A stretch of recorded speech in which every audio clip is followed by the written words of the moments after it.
Hello, crafters, and welcome back. My name is Deepa from Designs by D. Welcome to my YouTube channel if you're a new viewer, and if you're returning, thank you so much for sticking with me. I have been on hiatus for the past little while. I've been taking a break from crafting. I was going through some personal things and some health issues, but I am back, and I hope that I'm back for good to share with you some more inspiration from craft companies like Spellbinders, Altenew, and basically all the things. So I'm very excited and pumped to be back. Today I'm going to be sharing with you the Spellbinders collection by Wendy Vecchi. It's called Tabbed Classics. I only have three or four of the sets here. I'm going to be using these in today's cards. I found that these sets were just like you could use them year round, right? And I think the rest of the collection you can use year round too, but I just really identified with these. So I'm going to be using this embossing folder today. It's called the Thank You Bouquet. I've also got the layered thank you bouquet stencils, which would help with adding color to those embossed florals. I've got the coordinating dies. You can see they cut out the thank you sentiment along with the flowers and then the full bouquet. So these work together. Then I've also got this stamp and die set, which is called the Essential Envelope Everyday Add-ons. They have all these great sentiments that you can use year round. And you can see that there are dies to cut out these sentiments. And the best part about this is that the dies are kind of grouped together. I love that you can cut more than one sentiment out at a time. And likewise, the stamps are grouped as well. So you can see here, I could stamp out that one stamp and cut out all of those sentiments in one go so I can use what I need to and save the rest for another project. I love sets like this. They're just smart and they save you time. And then as I mentioned, I've got the coordinating stencils. There are 6 stencils that help you add ink and color to those beautiful embossed florals.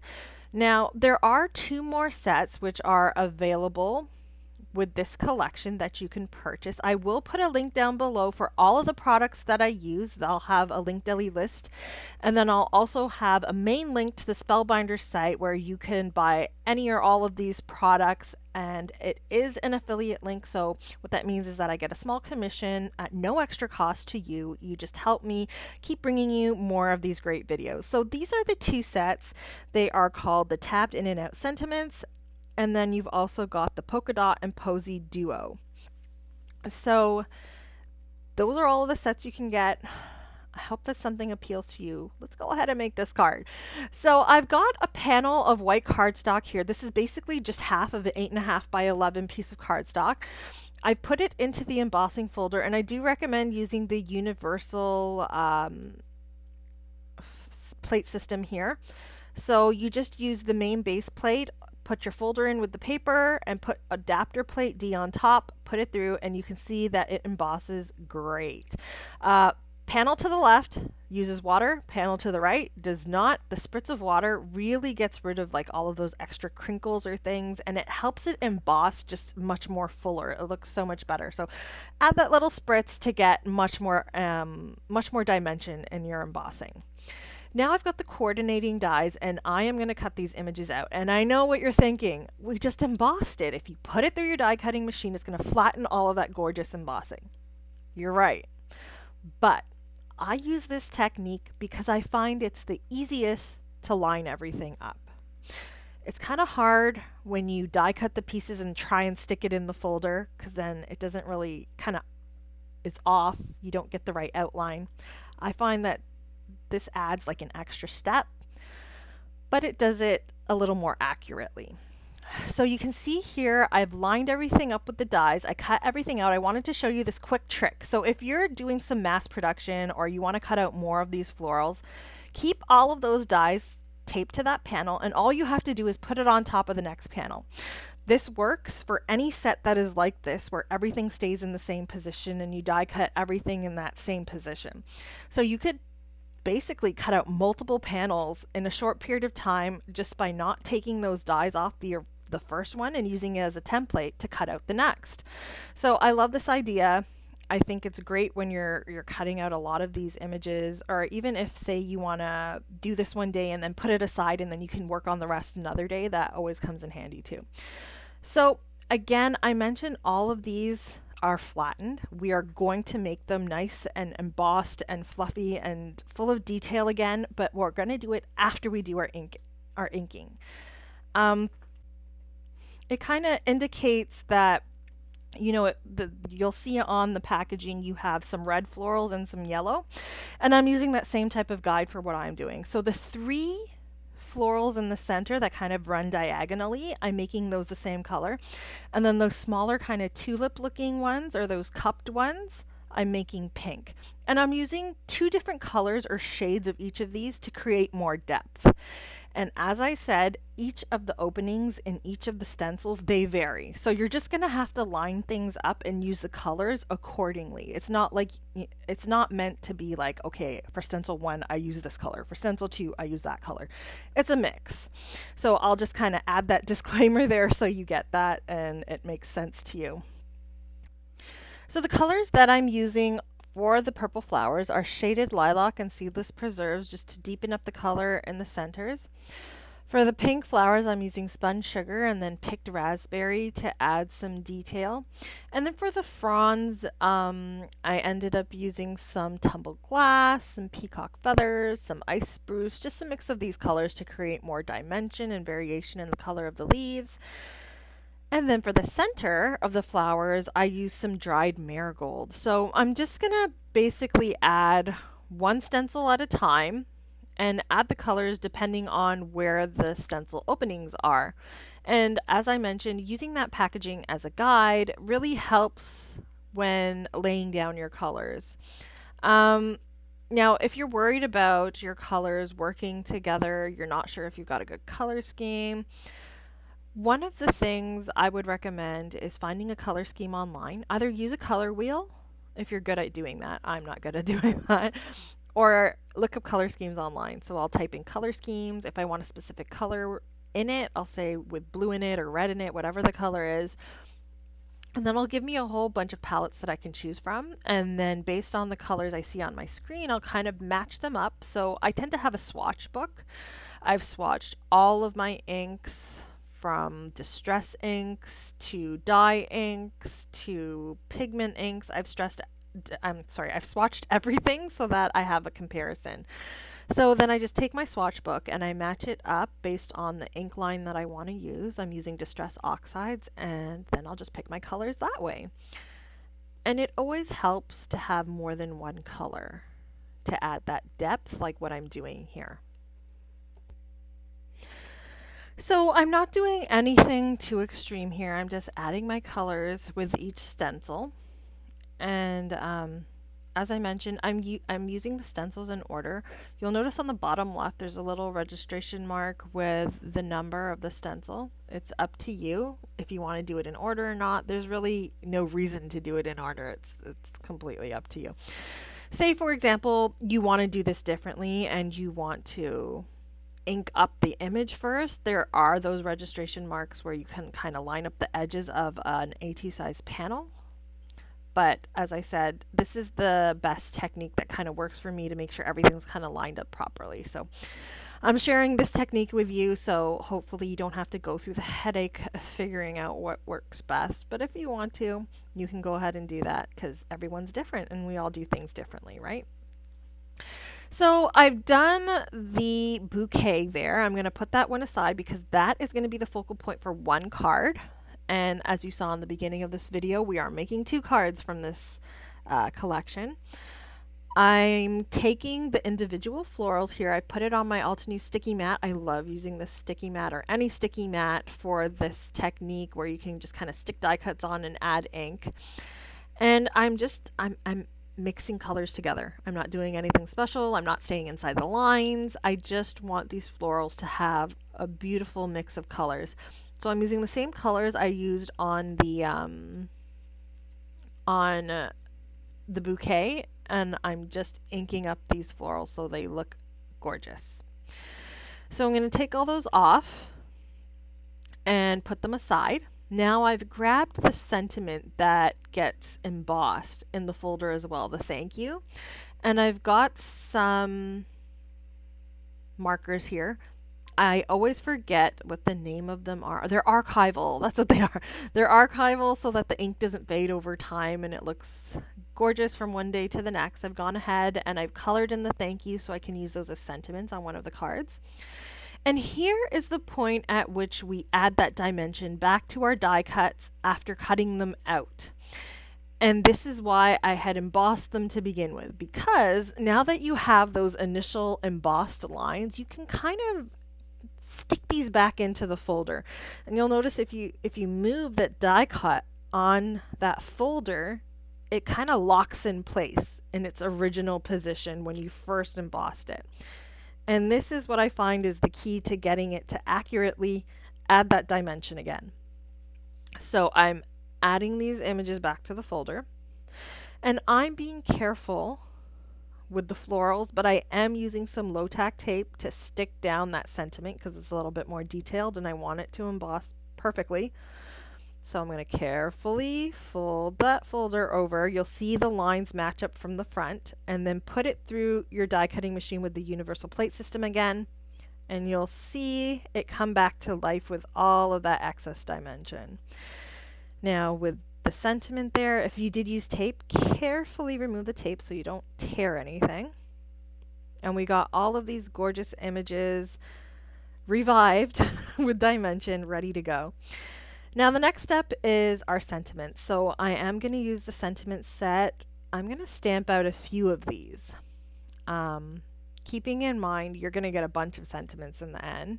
And I like to have a choice when I'm putting my cards together. So I am going to stamp these out in 2 different inks. I'm going to use some gold pigment ink, and then I'm also going to use some black Nocturne VersaFine Clara ink. Now keep in mind the gold is actually, I think, antique gold from Altenew. And I think that my, sorry, it's enchanted gold. I think that my ink pad is kind of dry, so I had to stamp that out a few times. And then I added some clear embossing powder to it and heat that up, melted it to the cardstock in order just to add just an extra element of shine to those sentiments. Not that I need it, right? But I always like that look. It gives it a nice finished look. It looks more professional. So now I'm going to work on the background of the first card that we're putting together. And I want it to have like a nice deep blue galaxy type look. Not galaxy, but like the mix of the blues, right? So I added some Uncharted Mariner in the center with a large blending brush. And then I'm adding some chipped sapphire around the edges. And then I'm going back and forth between the 2 colors to darken up the panel and also blend the colors more fluidly. Then just to darken up the edges, which is one of the steps I really love, is adding just a bit of black soot. Now the black soot, don't add too much because you don't want it to be black. You just want it to mix with the blue and deepen the edges. And I find by deepening the edges, what you do is it draws your eye away from that darkened edge, but towards the center of the card, which is what we want for this card because that bouquet is going to be the focal point in the center. Now I also added a spritz of some water there, some droplets. I dried them off and you get that gorgeous, I don't know what you would call it, like whimsical look, which you can get with the Distress inks. So I also added a bit of that chipped sapphire to that bouquet. I found that the white in the background was a little bit harsh on all of that blue. So just by adding a little bit of blue around the edges and in the white to kind of add some color just helps it blend in a little more with the background so it's not too much of like a stark white on all the blue. Now I'm adding some droplets, some splatter here. I've got some gold splatter for the blue background, and then I've also got this white background with a foiled oval. So I used one of the Spellbinders older oval sets. I think it's actually obsolete. I don't think they have this in the store anymore, but you could use any type of oval die or foil plate to foil that. And then I added some dried marigold on that oval after I cut it out. So I'll save that for the second card. I'm going to go ahead and add that blue background to the first card. And you can see it looks really nice with all those white dots that came off from the oxide distress effect and then also the gold splatter. I'm adding some foam squares to the back of the layered bouquet. And then I'm just going to add this bouquet in the center. This is my focal point. This is where it belongs, right in the center there. Looks so pretty. And then I can just pick a sentiment. So I think I'm going to add 2 strips here. And again, I'm going to prop it up with a bit of foam just so that it stands out a little bit. We've got a lot going on this card with all the color in the background and the bouquet. So I think it's a good idea to kind of prop up the sentiment. Now, if you're worried about this card going through the mail, I wouldn't add all that dimension. If you're giving it to someone by hand, definitely add the dimension. It's great. It's up to you. It's also your preference, right? So I think that's good. I'm going to put this aside and add some embellishments in a minute, but I'll go on to the second card. I'm adding that white panel with the black splatter, and then I've got that oval piece there, and I'm just grabbing some foam. This is just some scrap foam, that's why it's kind of cut out weirdly. I like using the scraps for this. I don't throw anything away. I really like to make sure that I'm stretching my supplies as much as I can. So I kind of have a drawer where I keep all the scrap cardstock, I keep all my scrap adhesive, all my scrap foam, and I use that as time goes on. And I know you are all just as savvy. You love to make sure that you get the best out of your products and you're not wasting money, right? So that's a great idea. I'm going to go ahead and start adding these florals, the individual ones that we added ink to haphazardly. Haphazard, but they look gorgeous, right? So I'm just going to add some foam to the edge that's kind of hanging off the oval, and then I'll just add some tape runner to the portion that's going to stick to the oval to maintain the dimension and not kind of have it kind of tilting from one edge to the next. And I'm just going to add these florals around the bottom left edge, and then I think I add one behind the oval at the top just to kind of finish off this arrangement here. And it's really up to you. If you want your card to be unique, maybe put your florals somewhere different. Maybe take the card, instead of having it portrait, have it landscape. So there's all these things you can do to make your cards more unique instead of just casing the joint, you know? That's what I like to say. I know it's casing, but I love saying casing the joint. But no, we're not going to case the joint. I hate casing the joint, but I do like to change up placement and orientation and things like that to make it more my own. So I mention it because that's what I like to do. If you like to case, go ahead and case. I'm not judging. So now I've gone ahead and I've added the thank you, and I just basically stuck that to the oval using some tape runner. Same with the sub sentiment here. I put a thank you and then the heartfelt thanks. It's kind of like duplicating the phrase, but I wanted to add it there because I thought it looked nice. And now I'm going to add all of those beautiful embellishments. So I've got some black sequins here, and I think these sequins are actually from one of the card kits from Spellbinders. I don't know which one it's from, but I kind of have them all kind of lying on my table here and there, so I thought I'd add it because I thought it would go with the black splatter. And then I've also got some gold glitter gems here that I'm going to add for a little bit of extra shine, and then it also ties in the gold foiling on the oval. Now for the centers of those flowers, I'm actually going to use some stickles. And I'm going to be using a mix, so I've got some gold here that I'm going to use, and then I'm also going to add a bit of the black stickles in the center. It's going to look weird at first. It looked weird to me too, because keep in mind the glitter it spreads out a little bit, but once it dries, it looks really nice because you can kind of see through all the glitter and it looks really pretty. So just stick with it. It looks really pretty. It adds that extra bit of shine and kind of makes that card come together. Now keep in mind, I also added a little bit in the centers of those cupped flowers as well. You don't have to, but I thought it would look cool. So that's my final card for card number 2. Card number 1, we're kind of going back and forth here.